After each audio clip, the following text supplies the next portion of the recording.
नमस्कार प्रेक्षकांनो, मालिकेच्या उद्याच्या भागामध्ये आपल्याला पाहायला मिळणार आहे की आता अंगठी दाखवण्यासाठी इनामदार कुटुंब महाजन कुटुंबांच्या घरी येणार आहे। म्हणजे कंबळीला अंगठी दाखवायची आहे साखरपुड्याची। साखरपुड्याचा मुहूर्त निघालेला आहे, सगळी तयारी जोरदार चालू आहे आणि त्यासाठीच इनामदार कुटुंब हे महाजन कुटुंबांच्या घरी येणार आहे।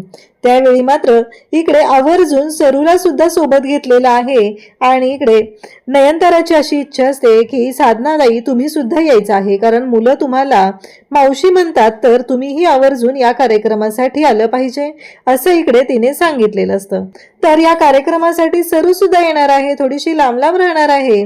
पण जेव्हा आपल्या लेकीचं हे जे सुख आहे ते तिला खरंच खूप आनंदाचं वाटतंय आणि तिला वाटतंय की एकदा मी माझ्या लेकीला भेटून या सगळ्या गोष्टी क्लिअर तर केल्या तर बरं होईल ना, म्हणून तिने सरूची आणि कमळीची भेट होणार आहे। पण ती अचानकपणे होणार आहे, ते कशी होणार आणि फायनली आता सगळ्यांच्या समोर हे सत्य कसं येणार हे आपण या व्हिडिओमध्ये पाहणार आहोत।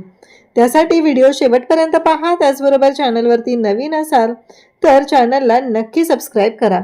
इकडे कमळी आणि ऋषी या दोघांनीही कॅन्टीनमध्ये भेटायचं ठरवलेलं असतं, बोलायचं ठरवलेलं असतं आणि त्यासाठी ते जमलेले सुद्धा असतात।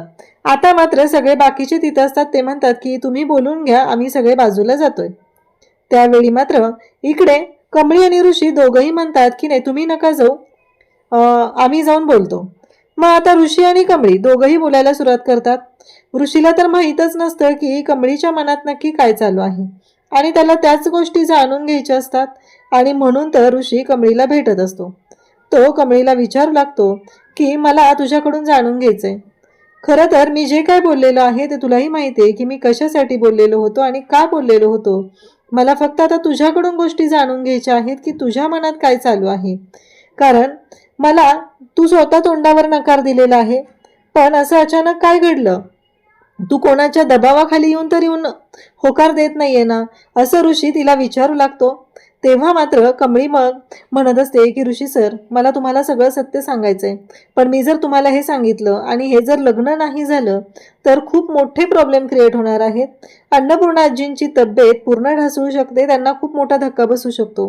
पण एक मन माझं ऐकायलाच तयार नाहीये आणि कमळीच्या तोंडून निघून जातं की मी या लग्नाला तयार आहे। खरं तर हा मोठा धक्का असतो, हा धक्का म्हणजे इकडे ऋषीसाठी असतो आणि तो खुश होतो, तो म्हणतो खरंच तू माझ्यासोबत लग्नाला तयार आहे। तेव्हा कमळी सांगते की हो, मी खरंच तुमच्या सोबत लग्नाला तयार आहे। ऋषीला खूप आनंद झालेला असतो, त्याला खूप छान वाटत असतं। इकडे नयनताराला आता समोर येऊन इकडे कामिनी सांगत असते की जे काय घडलेलं आहे ते तुला माहित नाहीये, तू एकदा जाणून घे नयनतारा की खरंच कमळी ही अन्नपूर्णा महाजन यांची मुलगी आहे, नात आहे का, म्हणजे तुला असं वाटत नाहीये का काहीतरी गफलत असू शकते, काहीतरी गोंधळ असू शकतो, मग तू काय विषय ही सोडतीये, बघ विचार कर। म्हणजे मी तुला सावध करायला आले, मान्य मला, पण नयनताराचं स्पष्ट म्हणणं असतं की माझा अन्नपूर्णाताईंवरही पूर्ण विश्वास आहे आणि माझा कमळीवरही विश्वास आहे, ती कधीच खोटं वागणार नाही याची मला खात्री आहे। अशा पद्धतीनं या सगळ्या गोष्टी चाललेल्या असतात आणि तेव्हा मात्र इकडे नयनतारा मात्र म्हणत असते की मला कळत नाहीये, ही बाई माझ्या दारात येऊन माझ्याशी अशा पद्धतीने बोलते वागते, खरं तर हे कितपत योग्य आहे, हा विचार नयनताराच्या डोक्यात सुरू झालेला असतो। आणि इकडे ऋषीला मात्र खूप आनंद झालेला असतो, कमळीने स्पष्टपणे सांगितलेलं असतं की कमळी या लग्नाला तयार आहे। इकडे आता वाट लागलेली असते ती म्हणजे कामिनीची। कामिनीला कळायचं बंद झालेलं असतं, आपण कितीही सांगण्याचा प्रयत्न केला तरीही या गोष्टी थोड्या विचित्र पद्धतीने चाललेल्या आहेत असं कामिनीच्या लक्षात आलेलं असतं आणि कामिनी मात्र म्हणत असते की नाही, या सगळ्या गोष्टींचा सोक्षमोक्ष लावायलाच लागणार आहे, काही झालं तरीही हे लग्न थांबवावं लागणार आहे। माझ्या अनिकाचा जीवन मरणाचा प्रश्न आहे, त्यामुळे हे लग्न मला थांबवावंच लागणार आहे असं तिच्या डोक्यात असतं। आता राधिका आलेली असते आणि मग इथे सगळेजण खुश असतात, पण इकडे लगेचच नयनतारा विचारते, रोहित मी तुला जायला सांगितलं होतं राधिकाला आणायला, आणि हे सगळं तू काय केलेस, कळतंय का तुला, म्हणजे तू स्वतः तर गेलेलाच नाहीये। रोहितला मात्र राग आलेला असतो। नयनतारा त्याला समजवत असते की हे बघ, आनंदाचं वातावरण आहे, घरातलं वातावरण बिघडू द्यायचं नाही, ही गोष्ट कायमस्वरूपी सगळ्यांनी लक्षात ठेवायची आहे।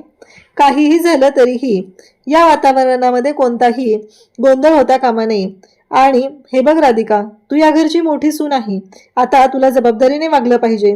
आपल्या चालीरीती, आपल्या सगळ्या गोष्टी तुला आता सांगायच्या आहेत. येणाऱ्या आपल्या नवीन सुनेला तूच समजवणार आहे. तूच या सगळ्या गोष्टी तिच्या समोर सांगणार आहे. आपलं घर कसं आहे, आपल्या पद्धती, हे सगळं तू तिला समजून सांगशील असं मला वाटतंय, असं नयनतारा म्हणते. तेव्हा राधिका म्हणते, हो नक्की सांगेल. खरं तर राधिकाला सुद्धा खूप आनंद झालेला असतो, कारण तिलाही कमळी आणि ऋषीच्या नात्याबद्दल माहिती होतं. तिचीही अशी इच्छा होती की या दोघांचं जुळलं पाहिजे. मग राधिका जेव्हा बोलत असते तेव्हा मात्र लगेचच इकडे नयनतारा सांगते की साधनाताई, मी जे सांगितलं ते तेवढं घेऊन या, असं सांगितलं जातं. मग साधना जाते आणि साडीचा जो बॉक्स आहे तो घेऊन येते. मग नयनतारा ती साडी इकडे हातात देते आणि राधिकाला म्हणते की आज आपण अंगठी दाखवण्यासाठी महाजनांच्या घरी जाणार आहोत, तर त्यावेळेस तू ही साडी नेस. दुसरी साडी साधनाच्या हातात दिलेली असते आणि तिला सांगितलेलं असतं, साधनाताई ही साडी तुमच्यासाठी, मुला ऋषीच्या लग्नासाठी खास घेतली. तेव्हा ती म्हणते, अहो माझ्यासाठी काय गरज आहे. तेव्हा साधनाला नयनतारा म्हणते की हे बघा, कसं आहे माहितीये का, मुलं तुम्हाला मावशी म्हणतात आणि तुम्ही या घरातलेच आहात ना.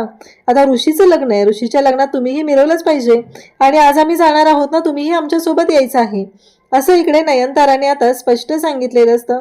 साधना सुद्धा या गोष्टीसाठी तयार होते. त्यानंतर इकडे अनिकाची मात्र वाट लागलेली आहे. अनिकाला कळायचं बंद झालंय. तिला कळतच नाहीये की या सगळ्यातून काय होणार आहे आणि माझ्या बाबतीत काय होणार आहे. तेव्हा मात्र कामिनी म्हणते की काळजी करू नको, कितीही साखरपुडा होऊ दे, पण हे लग्न मात्र मी होऊ देणार नाही, एवढं लक्षात ठेव. कारण काहीही झालं तरीही तुझ्या मनाप्रमाणे सगळ्या गोष्टी होणार आहेत, असं कामिनी तिला आवर्जून सांगत असते. आणि तेव्हा मात्र आता त्यांनी DNA टेस्ट करायचे ठरवलेले असतात. त्यासाठी लागणारे सॅम्पल घ्यायचे असतात आणि मग त्यामध्ये कमळीच्या कंगव्यातील केस घेतले जातात. तर राजन झोपलेला असतो आणि राजनचे नख घेतलं जातं, का तर त्यांना त्या दोघांचीही DNA टेस्ट करायची आहे. एकदा का DNA रिपोर्ट आले की ते DNA रिपोर्ट नयनताराच्या तोंडावर मारायचे आणि तिला सांगायचं की बघितलं ना हे सगळं काय होतंय ते, आणि हे सगळं बघ, हे सत्य आहे, असा यांचा प्लॅन ठरलेला असतो. तर उद्याच्या भागात आपल्याला पाहायला मिळतं की आता यांनी सगळी तयारी केलेली असते, सगळ्या गोष्टी फुल तयारी असते की आता याच्यामध्ये कमळी पूर्णपणे अडकली पाहिजे. पण आता खूप मोठी गोष्ट घडते आणि त्यामुळं त्यांची तर वाटच लागणार असते. इकडे आता महाजनांच्या घरी इनामदारांच्या घरून सगळेजण आलेले असतात आणि अंगठी दाखवण्याचा कार्यक्रम करायचा असतो आणि कमळीला पाहायचंही असतं. तेव्हा साहेबा म्हणतो की अहो अन्नपूर्णाताई, तुमच्या मोठ्या नातीला बोलवा ना. कसं आहे माहिती आहे का अन्नपूर्णा मॅडम, आमचा नवरदेव आहे ना, त्याला ना असं दम निघत नाहीये, कधी एकदा भेटतोय असं झालंय होणाऱ्या बायकोला, असं म्हणत तो तिथे सगळ्यांच्या समोर बोलत असतो. मस्त मजा मस्तीत सगळं चाललेलं असतं, सगळे खूप आनंदात असतात.